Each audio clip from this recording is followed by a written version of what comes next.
Hello बच्चों, good morning to all of you. Welcome to my channel physics with Harish.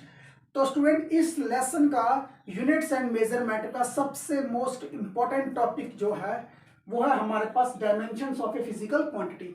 तो student, dimensions जो है इस टॉपिक में हम पढ़ेंगे डायमेंशंस कैसे निकालनी है आपने, डायमेंशनल फार्मूला कैसे बनाना है आपने, डायमेंशनल इक्वेशन कैसे बनानी है। ओके, क्लियर है? तो करते हैं आज की वीडियो स्टार्ट। तो सबसे पहले नंबर पे देखो हमारे पास dimensions of a physical quantity क्या होता है। ओके, देखो all the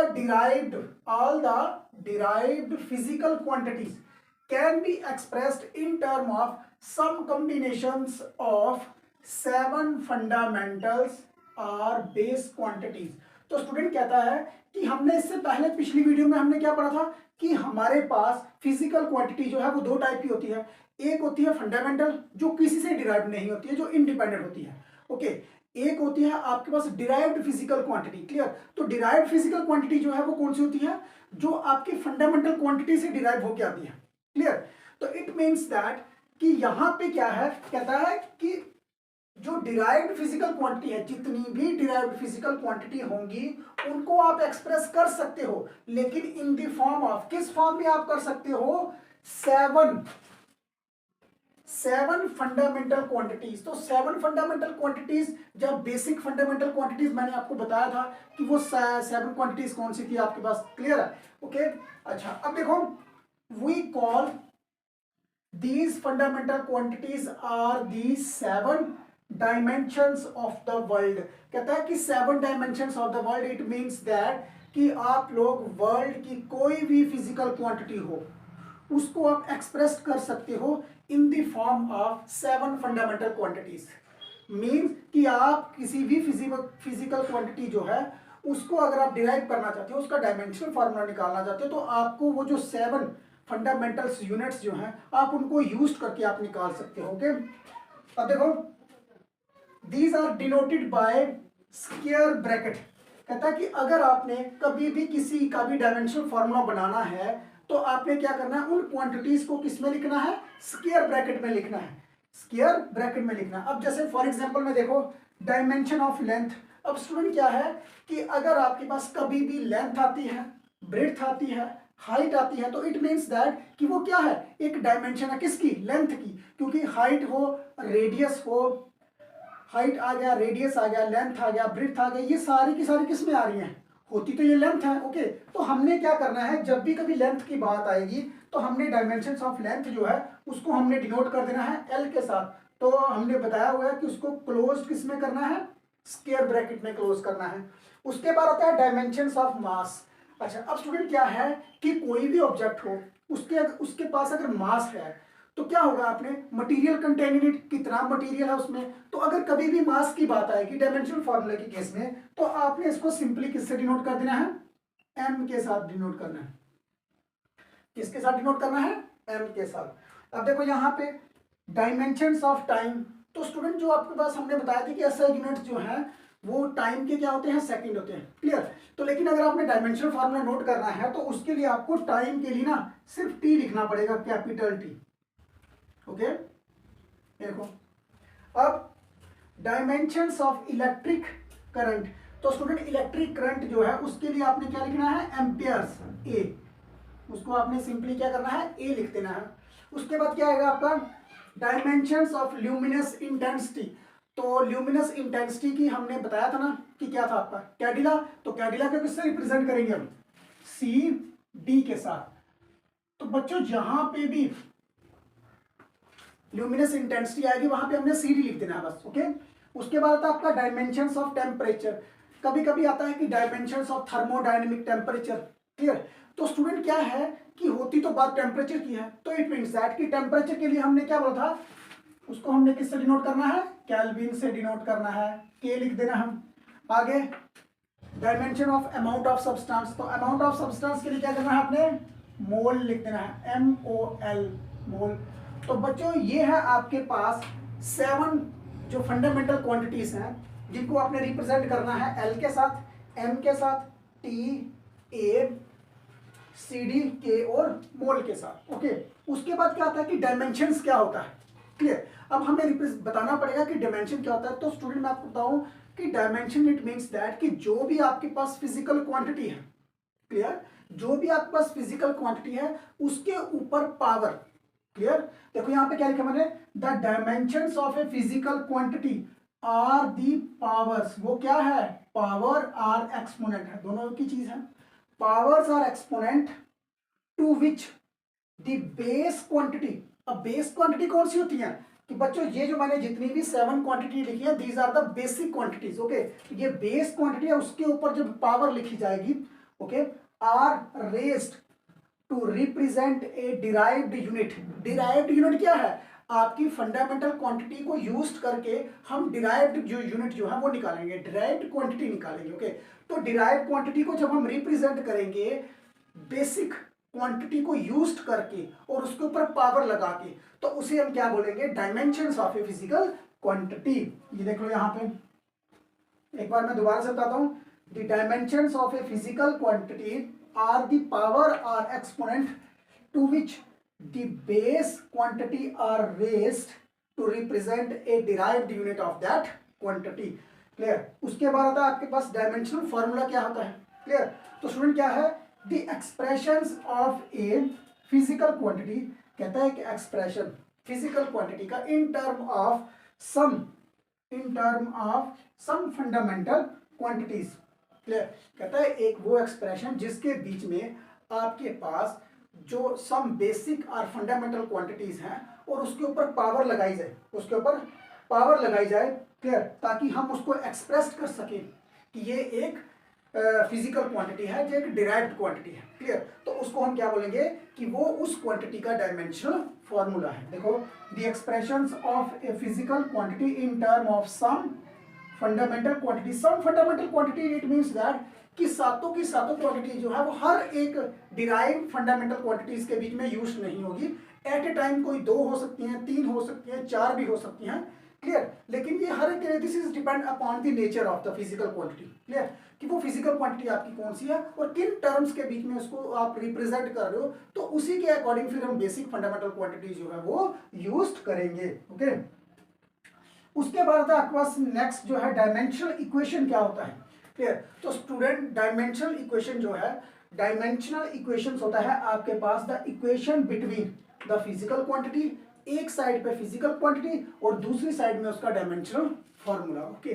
तो अब हम ऐसा ऐसा करके रिप्रेजेंट करते जाएंगे कि जो जो हमारे पास फिजिकल क्वांटिटी आएगी, हम क्या करेंगे, हम फिजिकल क्वांटिटी लेंगे, उसका डायमेंशनल फॉर्मूला निकालेंगे, क्लियर, उसके साथ ही उसका एसआई यूनिट्स भी निकाल देंगे, ओके।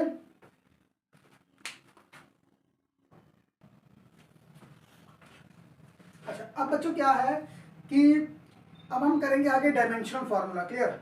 तो स्टूडेंट पहले मैं आपको बताऊं कि डायमेंशनल फार्मूला हमने करना फिजिकल क्वांटिटी का, क्लियर। तो जो हमारे पास फिजिकल क्वांटिटी होती है वो होती है 3 टाइप्स की, क्लियर। तो मैं पहले आपको बताता हूं कि जो हमारे पास फिजिकल क्वांटिटी है, फिजिकल क्वांटिटी, तो फिजिकल क्वांटिटी जो है ना वो आपके पास 3 टाइप की है। पहले आती है आपके पास मैकेनिकल क्वांटिटीज, क्लियर। इसमें आपके पास क्या आएगा, इसमें आपके पास आता है area, volume, velocity, power, work. तो ये सारे के सारे क्या हैं, ये बहुत सारे हैं। तो ये सारे के सारे क्या होंगे आपके पास, मैकेनिकल क्वांटिटीज, ओके। तो फिजिकल क्वांटिटी जो है उसको हमने 3 टाइप्स में डिवाइड किया है। एक है आपके पास मैकेनिकल प्रॉपर्टीज, मैकेनिकल क्वांटिटीज, जिसमें वर्क आ गया, एरिया, वॉल्यूम, वेलोसिटी आ जाएगा, मोमेंटम आ जाएगा, लीनियर मोमेंटम आ गया, क्लियर, ओके, एक्सेलरेशन आ जाएगा आपके पास, एनर्जी आएगी आपके पास, पोटेंशियल एनर्जी, काइनेटिक एनर्जी। तो ये सारी चीजें जितनी भी आएंगी वो सारी आएंगी आपकी किसमें, मैकेनिकल क्वांटिटी में। उसके बाद सेकंड है आपके पास थर्मल क्वांटिटी, थर्मल क्वांटिटीज। तो थर्मल क्वांटिटीज में क्या आएगा आपके पास बच्चों, जैसे फॉर एग्जांपल आपके पास लेटेंट हीट है, लेटेंट हीट एक हो गया, स्पेसिफिक हीट हो गया, बोल्ट्जमैन कांस्टेंट हो गया, बोल्ट्जमैन कांस्टेंट, ओके, या फिर आपके पास गैस कांस्टेंट, तो ये सारी की सारी क्वांटिटीज क्या होंगी, जिनमें जिनमें आप देख रहे हो कि हीट का जो है वो इन्वॉल्वमेंट है, तो that is thermal quantities. Okay, and the third one is electrical quantity. तो तीसरी क्वांटिटी आपके पास कौन सी आएगी, इलेक्ट्रिकल क्वांटिटीज। तो इलेक्ट्रिकल क्वांटिटीज में आपके पास क्या आएगा, चार्ज, एक, दूसरे नंबर पे करंट, वोल्टेज, इसमें आपके पास पावर भी आएगा, इसमें आपके पास रेजिस्टेंस भी आएगा, रेजिस्टेंस आ गया, रेजिस्टिविटी आ गया, कैपेसिटेंस आ गया। तो स्टूडेंट ऐसे बहुत सारी टर्म्स हैं जो इलेक्ट्रिकल क्वांटिटीज में आ रही हैं। ओके, लेकिन हमने क्या करना है, हमने इन सभी का जो है वो डायमेंशन फार्मूला भी निकालना है, आगे इनके आगे हमने एसआई यूनिट्स भी निकालने हैं, तो वो सारे हम सिस्टमेटिक पैटर्न से करेंगे। ओके, क्लियर है। तो यहाँ तक आपको ये चीज समझ आ गई कि हमारे पास फिजिकल क्वांटिटी जो है वो 3 टाइप्स की होंगी आपके पास। क्लियर, हमने उनको सारी क्वांटिटीज को डिवाइड कर दिया है, एक में मैकेनिकल रखे हैं, दूसरे में आपने थर्मल, और तीसरे में हमारे पास इलेक्ट्रिकल होगा। ओके, तो सबसे पहले हम कौन सी करेंगे, मैकेनिकल क्वांटिटीज जो है ना उसको करेंगे हम।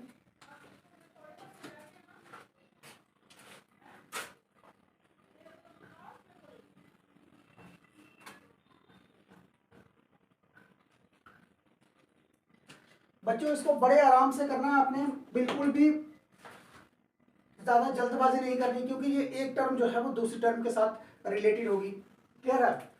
अच्छा, अब हमारे पास जो फिजिकल क्वांटिटी है वो हमारे पास कौन सी होगी, मैकेनिकल क्वांटिटीज होगी, मैकेनिकल क्वांटिटीज, मैकेनिकल क्वांटिटीज। अच्छा भाई, उसके बाद अब हमने क्या करना है, अब हमने कॉलम के साथ चलना है। तो सबसे पहले नंबर पे हमारे पास जो पहला कॉलम होगा वो होगा फिजिकल क्वांटिटी का, फिजिकल क्वांटिटी।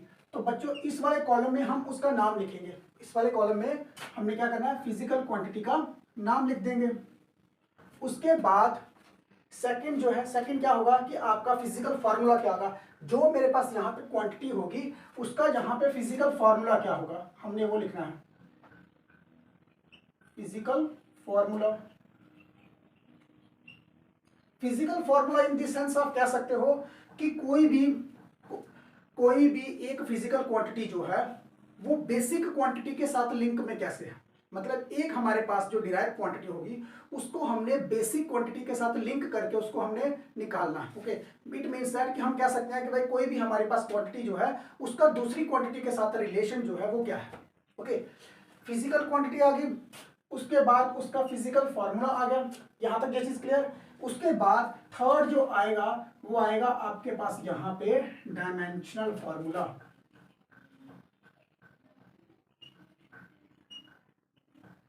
Dimensional formula. तो इस कॉलम में हमने क्या करना है, डायमेंशनल फॉर्मूला लिख देना है। ओके, अच्छा भाई, अब उसके बाद डायमेंशनल फॉर्मूले के बाद हम क्या करेंगे, हम यहां पे उसके एसआई यूनिट्स लिखेंगे, एसआई यूनिट्स।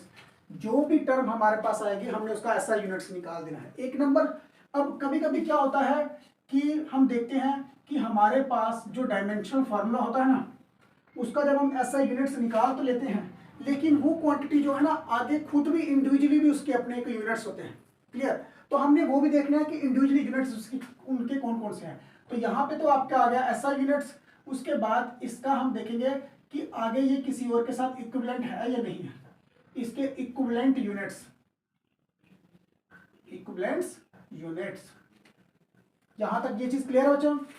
ओके, ये है हमारे पास कॉलम जिससे हमने कोई भी फिजिकल क्वांटिटी जो है उसको हमने रिलेशन में बताना है।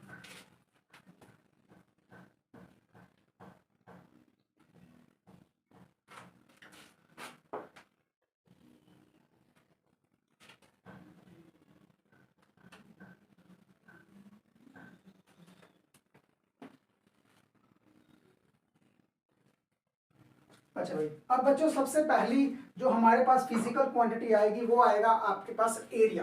ओके, तो हमारे पास जो पहली क्वांटिटी है वो है एरिया। अब बच्चों एरिया क्या है, एरिया आप किसी भी फिजिकल क्वांटिटी का एरिया अगर आप निकालते हो तो मोस्टली हमारे पास दो टर्मों की जरूरत होती है, एक होती है लेंथ और दूसरी ब्रेड्थ। क्लियर। तो एरिया में क्या होता है, लेंथ ब्रेड्थ हो। क्लियर। तो कभी कभी हम देखते हैं लेंथ और हाइट हो। क्लियर। या फिर हाइट और लेंथ हो जाए, तो इट मीन्स दैट हमें एरिया में सिर्फ दो चीजों की जरूरत है, वो है लेंथ इंटू ब्रेड्थ की। क्लियर। तो अगर हम यहाँ पे देखें तो हमारे पास यहाँ पे क्या है, एक तो लेंथ इंटू ब्रेड्थ, ये तो एक एरिया को रिप्रेजेंट करने के लिए फिजिकल फॉर्मूला है हमारे पास, लेंथ इंटू ब्रेड्थ है।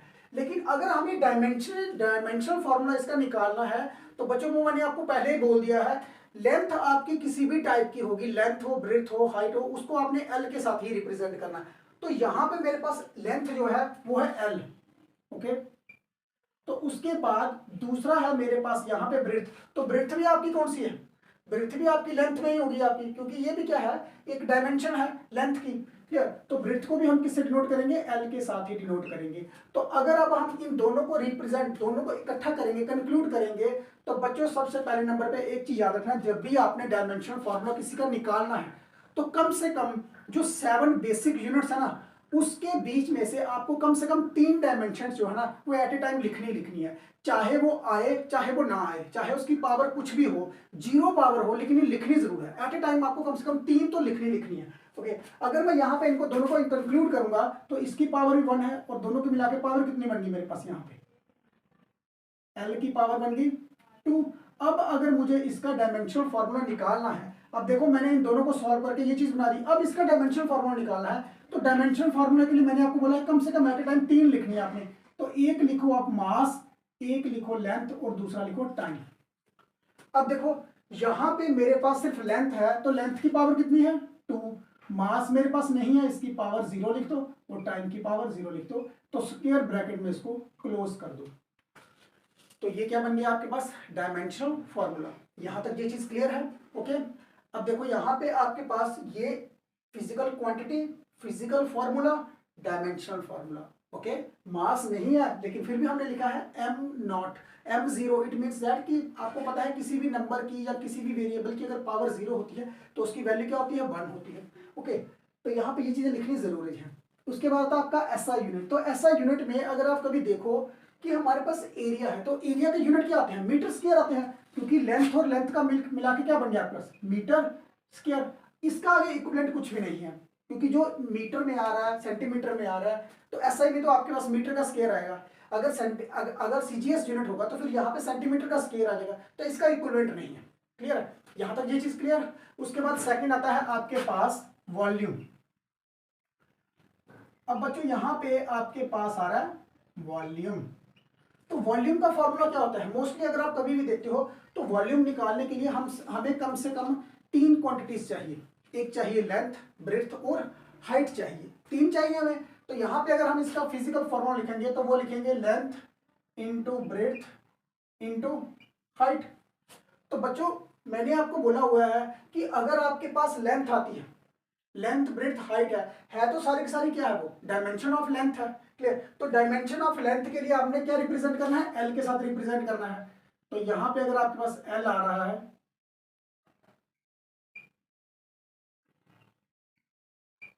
तो यहां पे एल को कंक्लूड करो, तो एल हमारे पास कितने बन गए,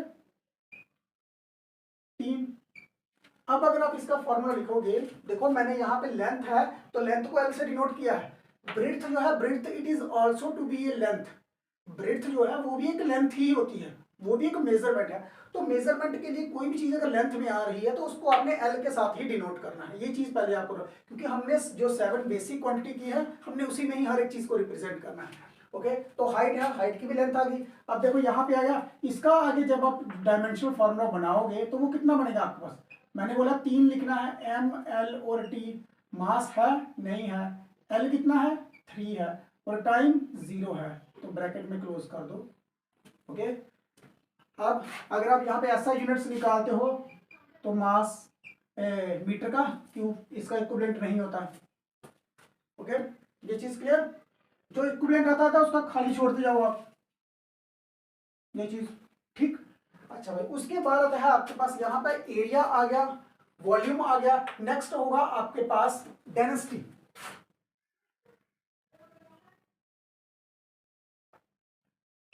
डेंसिटी। अब स्टूडेंट ये तो आपको पता है कि डेंसिटी जो है, डेंसिटी मीन्स दैट कि कोई भी लिक्विड, कोई भी ऑब्जेक्ट जो है वो कितना डेंसली है, उसके अंदर नंबर ऑफ पार्टिकल्स कितने हैं। क्लियर? तो डेंस का तो यही मतलब होगा ना, कोई भी चीज कितनी घनी है।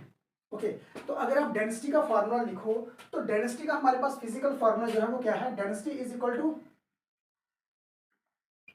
मास पर यूनिट वॉल्यूम। ओके, तो मास जो है, मास का यूनिट क्या होगा, देखो मास जो है, मास को अगर मैं m के साथ डिनोट करूं, वॉल्यूम को मैं v के साथ डिनोट करूं, तो मास जो है, मास का तो डायमेंशनल फॉर्मूला मेरे पास क्या है, m है। वॉल्यूम का डायमेंशनल फॉर्मूला क्या है, वॉल्यूम का डायमेंशनल फॉर्मूला मेरे पास l क्यूब है। तो मैं यहाँ पे क्या लिखूंगा, l क्यूब। अब इसको आप रीअरेंज करो, जब l क्यूब ऊपर जाएगा तो क्या बन जाएगा आपके पास, यहाँ पे m की पावर कितनी है, इस बार आपका m है, m जो है वो है आपके पास, तो m की पावर 1 आ गई। यहाँ पे लेंथ का क्यूब है, तो अगर ये ऊपर जाएगी पावर तो आपके पास l कितना आ गया, -3। टाइम आपके पास नहीं है तो टाइम आपने 0 कर दिया। ये आपके पास क्या आ गया, डेंसिटी का डायमेंशनल फार्मूला m1 l-3 और t 0। यहां तक ये चीज क्लियर है। अच्छा भाई, अब अगर आप इसका ऐसा यूनिट्स निकालोगे तो आपने ऐसा यूनिट्स इस साइड से निकालना है, यहां से भी निकाल सकते हो, यहां से भी निकाल सकते हो, दोनों से एक चीज निकलेगी। यहाँ पे मास है तो मास को आप किससे डिनोट करते हो, केजी के साथ। लेंथ का क्यूब है तो इट मींस दैट लेंथ का क्या आएगा आपके पास, मीटर का क्यूब। इसका भी इक्विवेलेंट नहीं है, कोई और टर्म से हम इसको डिनोट नहीं कर सकते। क्लियर है? ओके, अच्छा यहां तक ये चीज क्लियर है। उसके बाद आती है आपके पास फोर्थ टर्म, स्पीड। तो बच्चों अगर आपके पास स्पीड आती है या आपके पास वेलोसिटी आती है, तो दोनों डायमेंशनली अगर देखा जाए तो दोनों इक्वल है। क्लियर है? ओके, वो अलग बात है, स्पीड को हम रिप्रेजेंट करते हैं कि ये एक स्केलर क्वांटिटी है। क्लियर? तो जो वेलोसिटी है वो एक वेक्टर क्वांटिटी है, लेकिन यहाँ पे हम यहाँ पे डायरेक्शन को कंसिडर नहीं कर रहे हैं। क्लियर? यहाँ पे जस्ट ओनली हम एज एक फिजिकल क्वांटिटी मान को इसको रिप्रेजेंट करने जा रहे हैं। ओके, तो पहले देखो स्पीड। तो स्पीड जो है, स्पीड हमारी क्या होती है, स्पीड का क्या फार्मूला है, speed is equal to distance upon time. Clear है? तो अगर यहां पे डिस्टेंस है तो डिस्टेंस का मीनिंग क्या होता है, लेंथ।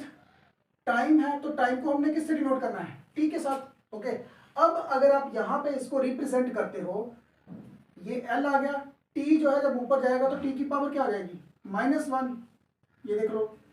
अब जब आप इसका डायमेंशनल फॉर्मूला निकालोगे तो किस तरह से करके निकालोगे, मैंने बोला आपने 3 टर्में तो लिखनी है एट ए टाइम। देखो मास है यहाँ पे नहीं है, पावर 0 कर दो। एल कितना है 1, टी कितना है -1, तो ये आपके पास आ गया फॉर्मूला। अब अगर आप इसको ऐसा यूनिट से डिनोट करते हो तो आपको पता है लेंथ है, तो लेंथ को आप किससे डिनोट करते हो ऐसा यूनिट्स के बीच में, मीटर में। टाइम को किससे करते हो, सेकंड से, तो मीटर सेकंड इनवर्स। तो यहाँ पे आपको इसका इक्विवेलेंट नहीं मिलेगा। क्लियर है? ओके, यहां तक ये चीज क्लियर। उसके बाद आता है आपके पास नेक्स्ट, फिफ्थ टर्म है आपके पास एक्सेलरेशन।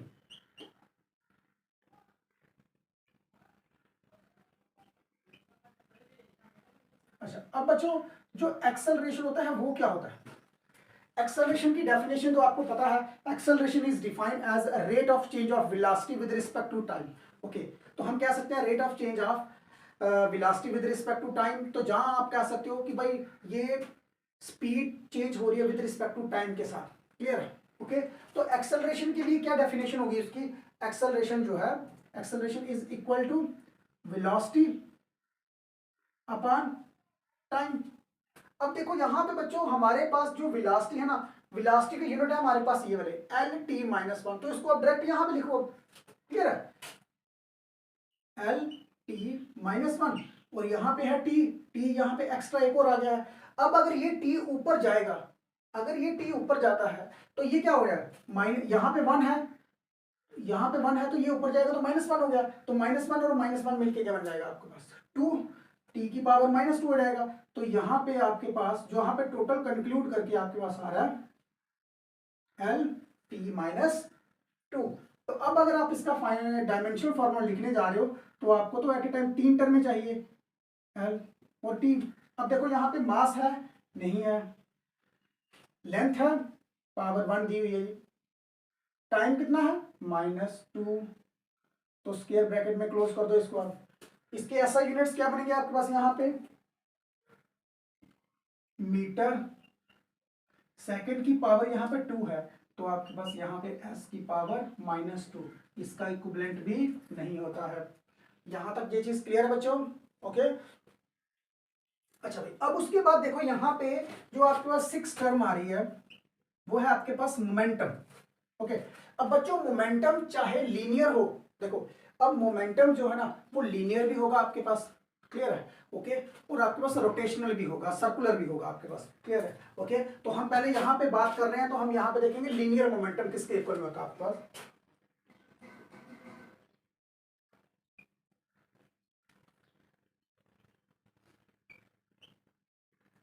लीनियर मोमेंटम, तो मोमेंटम को हम किससे डिनोट करते हैं, टी के साथ डिनोट करते हैं।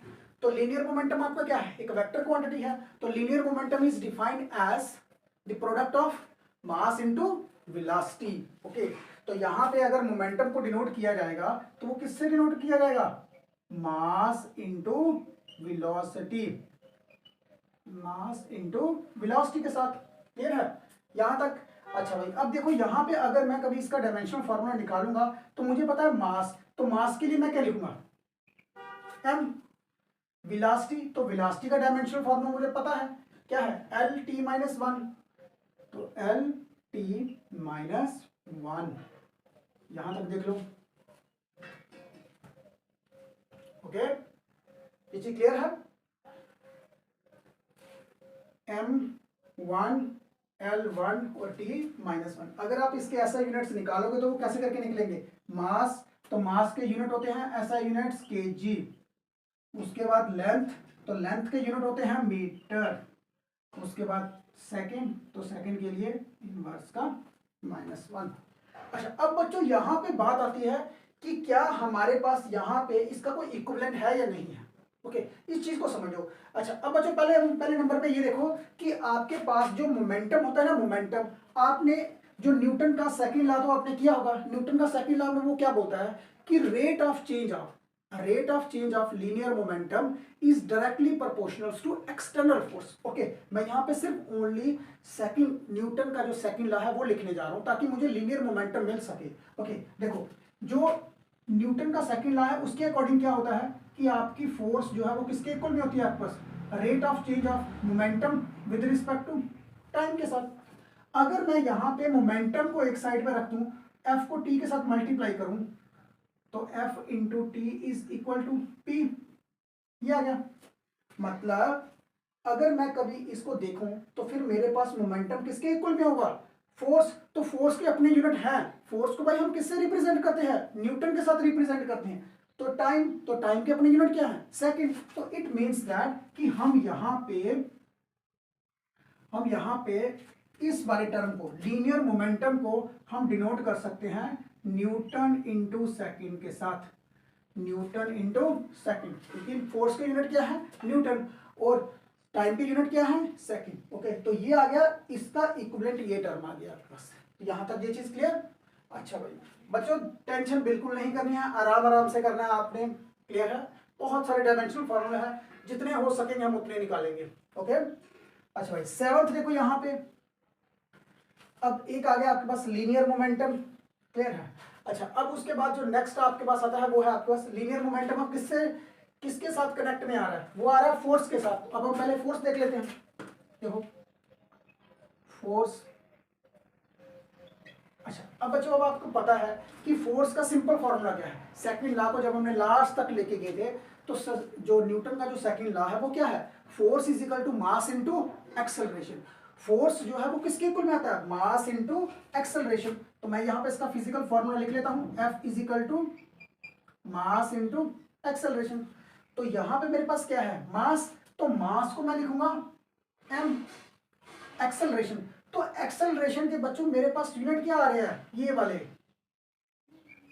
L t -2, तो मैं यहां पे लिख दूंगा L t -2। ये है आपके पास आ गया किसका यूनिट, फोर्स के यूनिट। ओके, तो ये देख लो यहाँ पे मास इंटू एक्सेलरेशन, तो इसका आ गया फिजिकल फॉर्मूला।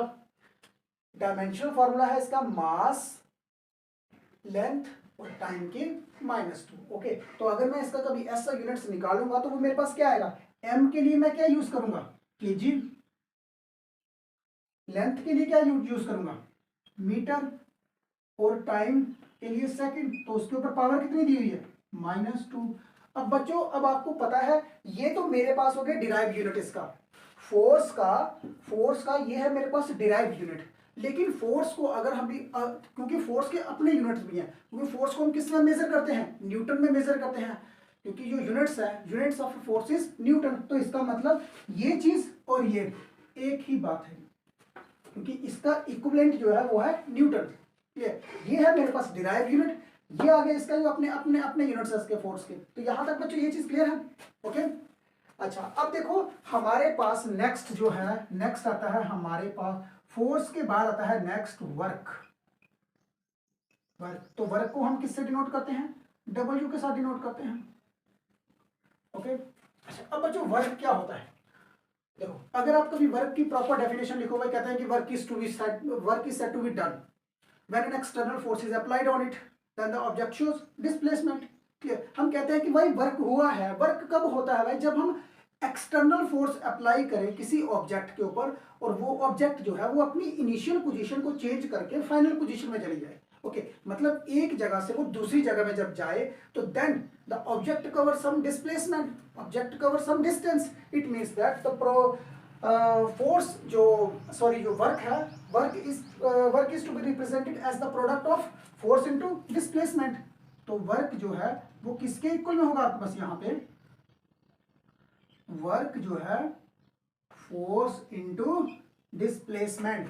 ये एस जो है वो डिस्प्लेसमेंट है बच्चों, यहां पे आपने इसको स्पीड नहीं समझना। फोर्स किसके इक्वल में है, work is equal to force into displacement. Okay, अब देखो अब कोई भी चीज जो है ना उसको स्टैंडर्डाइज यूज करो। क्लियर है, देखो मेरे पास यहाँ पे फोर्स है, तो फोर्स के लिए मुझे यहां से इतने सारे फॉर्मूले को यूज करके फोर्स नहीं बनाना। एक फोर्स ऐसी टर्म है जिसको आपने याद करके रखना है कि वो एट ए टाइम कभी भी यूज हो सकती है। क्लियर, तो ये देखो MLT-2, तो डायरेक्ट आप यहां पे यूज करो। फोर्स की यूनिट क्या है, MLT-2, एक। दूसरी डिस्प्लेसमेंट, तो डिस्प्लेसमेंट के सिंपल यूनिट क्या आ गया आपके पास, L। अब आप इन दोनों को कंक्लूड करो तो देखो M कितने हैं, M हमारे पास 1 है, L कितने हैं 1 और 1 2, टाइम कितने हैं -2। तो ये आपके पास किसका डायमेंशन आ गया, वर्क का डायमेंशन आ गया, M1 L2 और T-2। अब अगर आप इसका कभी ऐसा यूनिट्स निकालते हो तो वो कैसे करके आएंगे, मास के यूनिट आ गए हमारे पास केजी, लेंथ के यूनिट क्या है, मीटर स्क्वायर, टाइम सेकंड का स्क्वायर। तो बच्चों ये तो हमारे पास आ गया डिराइव यूनिट्स। ओके, अब हमने देखना है कि वर्क के क्या अपने भी कोई यूनिट्स है। अब आपको पता है work is to be measured in joules. Work को हम किस में मेजर करते हैं, जूल्स में करते हैं। तो यहाँ पे आपके पास क्या यूनिट्स आएंगे, जे। जूल्स को हम किससे डिनोट करते हैं, जे के साथ। तो मैं यहाँ पे जूल्स लिख देता हूँ यहाँ पे जूल, और यहाँ पे इसको किससे डिनोट करता हूँ, जे के साथ कर देता हूँ। ओके, यहाँ तक ये चीज क्लियर है बच्चों। ओके, अच्छा उसके बाद हमारे पास लास्ट यहाँ पे 9th टर्म जो है वो आपके पास आ रही है एनर्जी।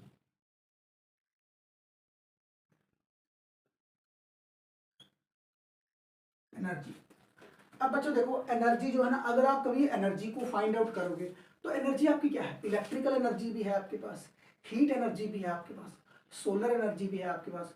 तो एनर्जी जो है ना, एनर्जी के यूनिट और वर्क के यूनिट दोनों क्या है, जूल्स में आते हैं। क्लियर, वो आगे जाके अलग बात है कि आपका जो एनर्जी है उसको आप किस तरह से रिप्रेजेंट करने जा रहे हो, पोटेंशियल एनर्जी के साथ करने जा रहे हो, काइनेटिक एनर्जी के साथ करने जा रहे हो, तो उसके फॉर्मूले अलग से हैं। बट जो इसका एंड में जो डायमेंशनल फॉर्मूला आएगा ना वो बराबर आएगा, सेम आएगा।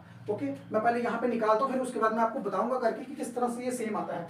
अब देखो एनर्जी है, तो एनर्जी और वर्क दोनों इक्वल है। तो अगर मैं यहाँ पे एनर्जी है तो इसको अगर मैं इक्विवेलेंट कर दूं कि भाई ये वर्क के इक्वल में है, तो फिर मैं डायरेक्ट क्या करूंगा, वर्क वाला फॉर्मूला ही लगाऊंगा, फोर्स इंटू डिस्प्लेसमेंट का, फोर्स इंटू डिस्प्लेसमेंट। तो जो मेरे पास यहाँ पे वर्क का डायमेंशनल फॉर्मूला आया है ना, वही मैं यहाँ पे लिखूंगा।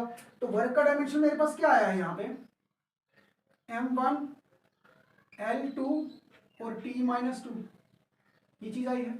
और बिल्कुल सेम टू सेम आपने यहाँ पे स्कोर कर देना है, kg मीटर स्क्वायर सेकेंड -2। और वर्क हो चाहे एनर्जी हो, उसको आप किससे डिनोट करते हो, जे के साथ डिनोट करते हो। क्लियर है? तो बच्चों यहाँ तक क्लियर है। उसके बाद हम देखेंगे कि एनर्जी जो है ना, आगे जाके काइनेटिक एनर्जी क्या है, पोटेंशियल एनर्जी क्या है, उसको देखते हैं हम। तो यहाँ तक देख लो, अगर कोई दिक्कत है तो कमेंट में मुझे आपने सेंड कर देना है। यहाँ तक क्लियर है? ओके।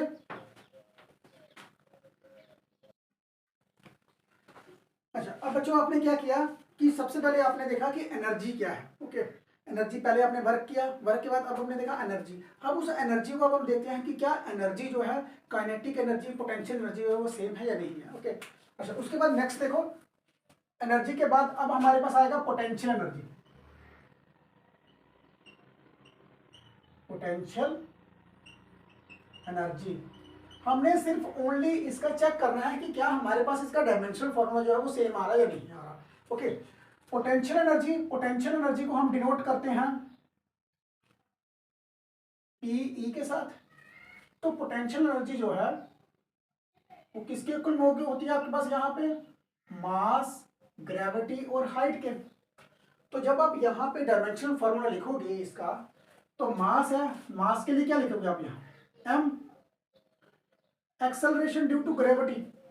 अब यहाँ पे ग्रेविटी है, ग्रेविटी का मीनिंग क्या है, acceleration, acceleration due to gravity और एक्सेलरेशन दोनों का डायमेंशनल फॉर्मूला यहाँ पे बच्चों सेम है। ओके, तो यहाँ पे आपके पास जो है वो एक्सेलरेशन का क्या फॉर्मूला है, L-T-2 आएगा।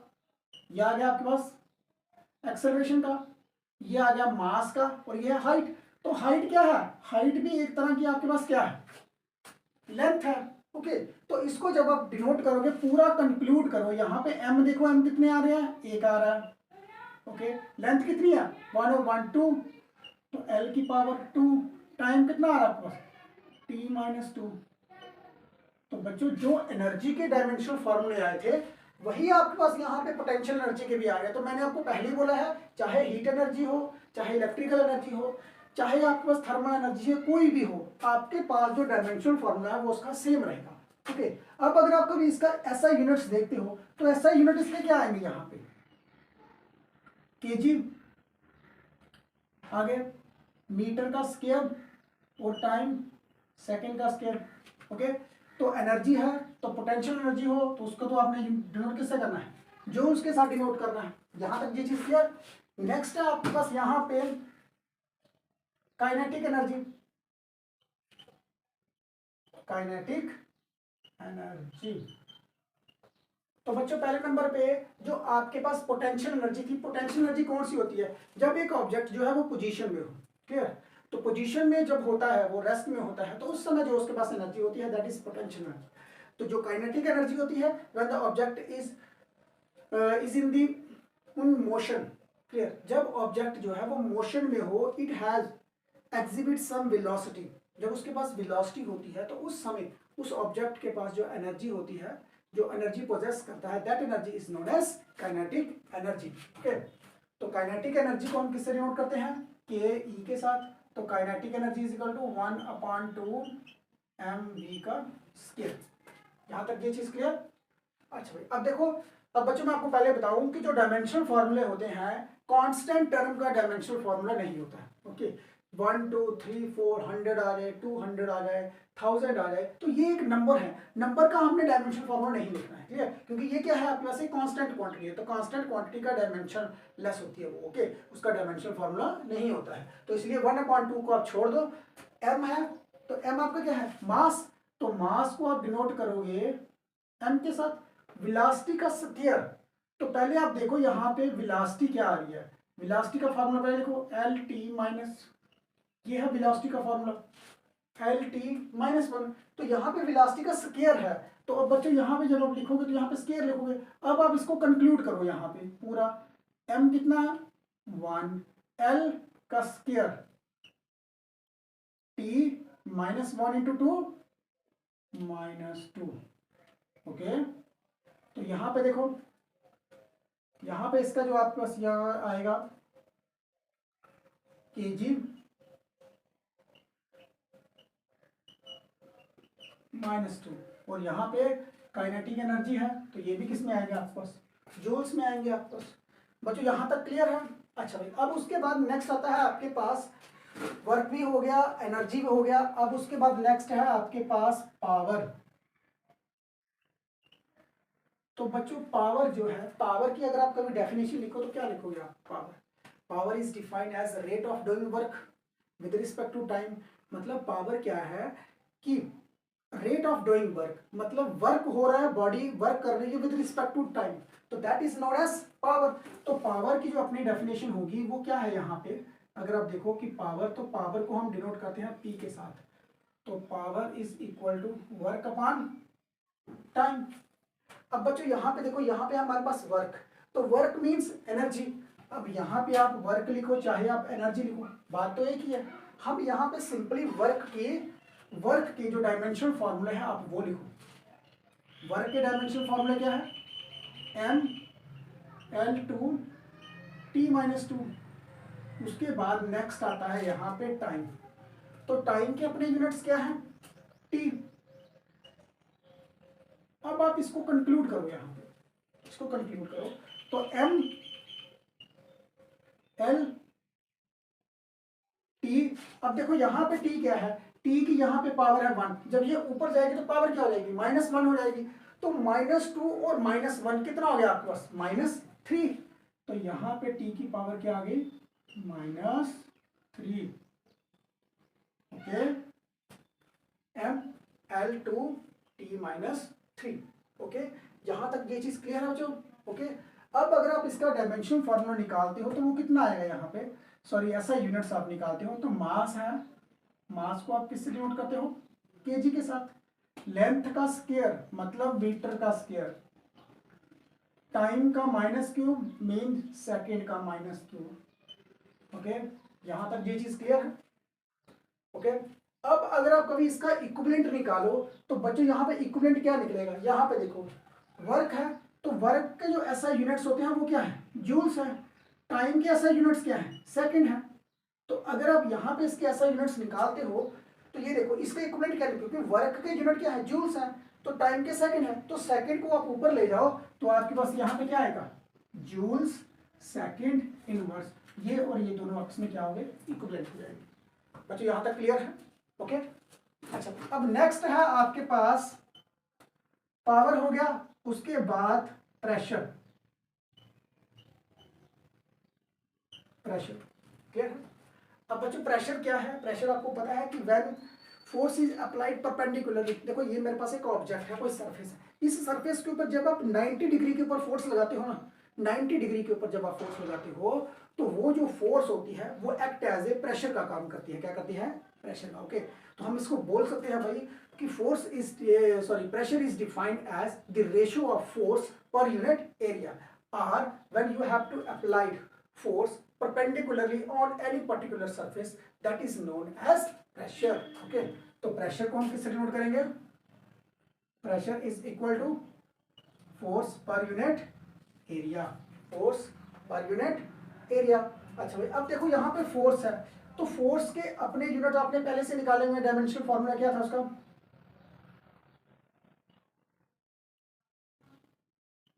यही था, mL/t-2। ये आगे फोर्स के। ओके, तो उसके बाद यहाँ पे है एरिया, तो एरिया के यूनिट क्या होते हैं? एल का स्क्वायर। ओके, अब अगर आप इनको कंक्लूड करो तो यहाँ पे देखो क्या आ रहा है, यहाँ पे मास एल, एल यहाँ पे कितना है? 2 है, तो जब ये 2 ऊपर जाएगा तो क्या हो जाएगा? माइनस का हो जाएगा। ओके, यहाँ पे आगे पावर आपकी 1 है, तो ये वाला 2 माइनस का हो जाएगा, तो 1 - 2 -1, तो यहाँ पे एल आपका आ गया -1, और यहाँ पे टाइम -2। ये देख लो, यहाँ तक क्लियर? एम, ये 2 जब ऊपर जाएगा तो 1 - 2 मतलब -1 हो गया, और टी की पावर आपके पास यहाँ पे -2 है, तो तो अगर आप यहाँ पे इसके यूनिट बनाते हो तो क्या बनेंगे आपके यहाँ, केजी, मीटर इनवर्स में और सेकंड भी इनवर्स में। ये चीज क्लियर? ओके। अच्छा भाई, जो प्रेशर है, प्रेशर की जो स्टडी की थी, जो इन्वेंशन की थी, वो किसने की थी? पास्कल ने की थी। तो पास इट मीन्स दैट कि प्रेशर जो है उसके अपने यूनिट्स भी हैं। वो कौन से हैं? पास्कल। तो पास्कल को हम किससे डिनोट करते हैं? पी ए के साथ डिनोट करते हैं। तो ये चीज देखो, ये दोनों आपस में क्या हो गए? इक्विवेलेंट हो गए। ओके। अगर आप यहाँ पे इस तरह से नहीं कर सकते तो आप सिंपली इसको इस तरह से भी लिख सकते हो भाई, यहाँ पे फोर्स है तो फोर्स के यूनिट क्या होते हैं? न्यूटन। एरिया के यूनिट क्या होंगे? Metre square. तो न्यूटन और इसके जो दूसरे यूनिट होंगे वो होंगे न्यूटन मीटर इनवर्स का 2। यहां तक ये चीज क्लियर? न्यूटन मीटर इनवर्स का 2, ये चीज क्लियर है? ओके। अच्छा, अब बच्चों यहाँ पे देखो, आपके पास 14th टर्म जो है, आपके पास प्रेशर भी आ गया। उसके बाद जो नेक्स्ट आता है आपके पास प्रेशर के साथ सिमिलर क्वांटिटी कौन सी आपके पास? स्ट्रेस। ओके। तो स्ट्रेस, तो बच्चों प्रेशर हो या स्ट्रेस हो, दोनों एक ही चीज है। ओके। प्रेशर और स्ट्रेस जो है वो दोनों क्या है? इक्वल होते हैं, मतलब फोर्स पर यूनिट एरिया जो है वो उनका सेम होता है। ओके। तो स्ट्रेस हो उसको भी हम किससे डिनोट करेंगे? फोर्स पर यूनिट एरिया के साथ ही डिनोट करेंगे। क्लियर है? तो इसका भी dimensional formula as it is वैसा ही आएगा आपके पास, m-1 और p-2। ओके। जो इसके ऐसा यूनिट्स हैं वो भी आपके पास KG, metre inverse, second inverse. तो स्ट्रेस है, स्ट्रेस के भी आपके एज इट इज वैसे ही यही फार्मूला रहेगा, न्यूटन मीटर इनवर्स का। यहां तक बच्चों क्लियर है? ओके। अच्छा भाई, अब बच्चों यहाँ पे क्या है, एक आपके पास आ गया स्ट्रेस। तो स्ट्रेस के बाद ना एक सिमिलर क्वांटिटी में एक और टर्म आती है, स्ट्रेन। क्लियर? अब बच्चों समझो क्या है, स्ट्रेस और स्ट्रेन का आपस में बहुत लिंक है, रिलेशन है। क्योंकि हुक्स लॉ जो है, हुक्स एक साइंटिस्ट था जिसने एक लॉ बनाया भाई कि किसी भी ऑब्जेक्ट के ऊपर अगर आप स्ट्रेस अप्लाई करते हो, मतलब एक दबाव, जिसे आप कहते हो स्ट्रेस, दबाव जो अगर आप स्ट्रेस अप्लाई करते हो, तो अगर ऑब्जेक्ट जो है within the elastic limit है, within the elastic limit it means that कि अगर आप किसी भी चीज को खींचते हो, क्लियर, खींचते हो, तो जब आप उसको छोड़ दोगे तो वो ऑब्जेक्ट जो है ना वो अपनी इनिशियल पोजीशन में आ जाए, अपनी पोजीशन में आ जाए। जैसे आप लोग किसी स्प्रिंग को खींचते हो, अगर आप स्प्रिंग को ऐसे खींचते हो, क्लियर, उसकी एक लिमिट है भाई। अगर आपने स्प्रिंग को इतना खींचा तो छोड़ दिया, स्प्रिंग फिर अपनी जगह पे आ जाएगा। अगर आपने स्प्रिंग को और थोड़ा सा खींचा तो फिर छोड़ोगे, फिर अपनी जगह पे आ गया। तो अगर आपने स्प्रिंग को, ये लास्ट लिमिट है, इस लिमिट से अगर आपने ज्यादा लिमिट के ऊपर खींच दिया ना तो स्प्रिंग जो है फिर वो वापस नहीं आएगा, अपनी उस ओरिजिनल लेंथ में नहीं आएगा। क्लियर है? तो इट मीन्स दैट कि कहीं ना कहीं जो आप स्ट्रेस अप्लाई कर रहे हो तो स्ट्रेन जो है ना वो ऑब्जेक्ट के अंदर से प्रोड्यूस होता है। तो stress is directly proportional to strain होता है। क्लियर? तो एक्चुअल में जो स्ट्रेन होता है, स्ट्रेन के कोई यूनिट्स नहीं होते हैं। क्यों? क्योंकि स्ट्रेन जो है वो डिपेंड करता है change in configuration upon original configuration. देखो मैं यहाँ पे इसको लिख के बताता हूँ आपको, 15 स्ट्रेन। देखो जो स्ट्रेन होता है ना, स्ट्रेन की अपनी डेफिनेशन क्या है, अगर कभी हम लिखेंगे इसको तो स्ट्रेन में आता है आपके पास यहाँ पे change in length, change in length, कितनी लेंथ जो है वो चेंज हुई है, तो यहाँ पे अपान ओरिजिनल लेंथ, ओरिजिनल लेंथ। अब बच्चों यहाँ पे देखो चेंज इन लेंथ, जो भी आपके पास वैल्यू आएगी, मान लो डेल्टा है जी, बहुत कम लेंथ है, स्मॉल लेंथ है, तो अपान ओरिजिनल लेंथ, ओरिजिनल लेंथ जो है वो भी क्या है आपके पास? एल है। तो अगर आप इसके ऐसा यूनिट्स देखोगे तो ये मीटर है, ये भी मीटर में आएगा आंसर। ओके, ओरिजिनल लेंथ जो है वो भी मीटर है, तो मीटर मीटर आपस में कैंसिल हो जाएंगे। जब आपके पास एल के साथ एल कैंसिल हो रहा है तो फिर आपके पास यहाँ पे यूनिट कैसे होंगे आपके पास? इट मीन्स दैट कि जो इसका डायमेंशन फॉर्मूला है वो क्या है, क्योंकि ये डायमेंशन लेस कांस्टेंट है, तो मैं यहां पर लिख देता हूं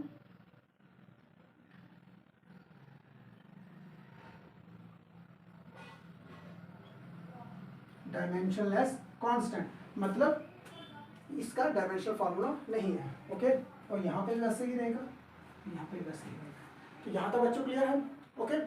उसके बाद आता है आपके पास मॉडुलस ऑफ इलास्टिसिटी।